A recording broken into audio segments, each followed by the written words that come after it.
عدمان الصدمان اللي قاعد مع سادة قريش ده؟ ايه ده؟ انت بتعمل ايه عندك يا دياب؟ انت مالكش شغل هنا ومالكش شغل في الديكور ده خالص. انت شغلك مع المسلمين. ايه اللي جابك مع الكفار؟ اخلص واتكل على الله عشان مش فاضيين. لا مؤاخذة يا استاذ، انا عايز ابقى مع الكفار. هو بمزاجك؟ والله العظيم ثلاثة يا استاذ، انا حافظ كل الكلام وجاهز على البروفا والتصوير. يا بني ادم ما ينفعش تبقى مع الكفار. بص لزمايلك، العز باين عليهم، غضب ربنا باين على وشهم، صحتهم كويسه. انما انت يا دياب انت غلبان وطيب. علشان كده يا دياب المخرج اختارك تبقى مع المسلمين. ان كان على اللبس يا استاذ هاتولي لبس كافر وانا البسه في نص دقيقة واحدة، والكلام انا حافظه تمام 100 100. اعمل معاه ايه بقى ده؟ حد بقى يجي يفهمه عشان انا مش ناقص. جرى ايه يا دياب؟ جرى ايه؟ كافر ولا مسلم؟ يا ميتك مدفوعة. وبعدين حد يكره انه يعمل دور واحد مسلم؟ انا بحكي سناوي، اتوسط لي عند المخرج بس نفسي ابقى كافر، ابقى كافر مرة واحدة في حياتي. النهارده بس والله العظيم دوري مع الكفار احسن بكتير من دوري مع المسلمين.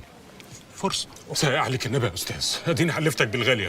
ابوس ايدك يا استاذ، اديني الفرصة دي مرة واحدة في حياتي اطلع كافر. طب يا سيدي اتفضل روح البس كافر، دقيقة واحدة وتكون هنا. أنا مش ناقص عطلة، اتفضل. بص دقيقة. حضرتك تعرف الممثل ده يا عم سناوي؟ ده مش ممثل، ده كومبارس. بيطلع في كل الأفلام والمسلسلات. مرة يطلع غلبان، ومرة حرامي، ومرة لئيم، ومرة كمالة عدد. لكن المرة دي مش عارف ماله. طب هما الكفار بياخدوا فلوس اكتر؟ لا.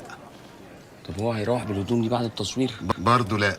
مش عايزين نعيد المشهد تاني عشان ما عندناش اكل تاني، والساده الممثلين الكفار يركزوا شويه وياكلوا بنهم وشراهه عشان نخلص ونخلص المشهد ده من اول مره، عشان نروح عشان انا اتخنقت. يلا سكوت هنصور. 25 واحدة أول مرة. أكشن. يا سادة قريش، ماذا نصنع بمحمد؟ نقتله. وكيف نقتله وله أهل وعشيرة؟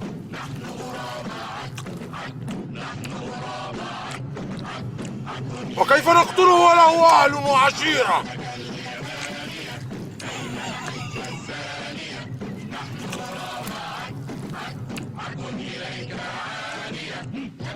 وكيف نقتله وله أهل وعشيرة؟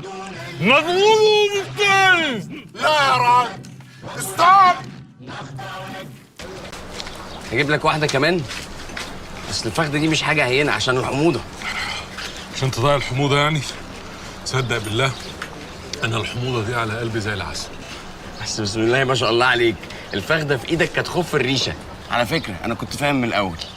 انا بيني وبينك عرفت ان ابو جهل عامل وليمة للكفار، قلت مش ممكن تفوتني. انا حسيت بكده، قلت لا يمكن يبقى كافر على الفاضي.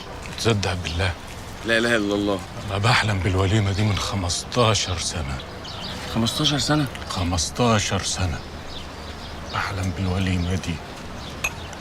بحلم بإن يبقى في إيدي بهبرة لحمة، فخدة، زند، سمانة، حاجات اللي زي حالاتنا ما بيشوفوهاش لا في أعياد ولا في حتى في مواسم. وسحنتي اللي أنت شايفها دي مخليها الناس شايفاني على إني غلبان وعلى قد عالي. عمرهم ما فكروا يجيبوني كومبارس في حفلة 5 نجوم مثلا، كبير قهوة أو تخشيبة بوظة، ولما الحكاية يضربها الدم قوي يبقى محل كشري. وأول ما وصلني بقى إن أبو جهل عزم الكفار على الوليمة دي، قلت كافر، أنا عاوز أبقى كافر بقى. أيوه أنا كافر. اجيب لك شاي؟ هيعمل معاك شغل كويس على فكره، عشان يعني انت راجل عسل ودغري على فكره، وان شاء الله ربنا هيكرمك. أنا أسمع برضه إن الفخدة حلالها الشاي. هات شاي.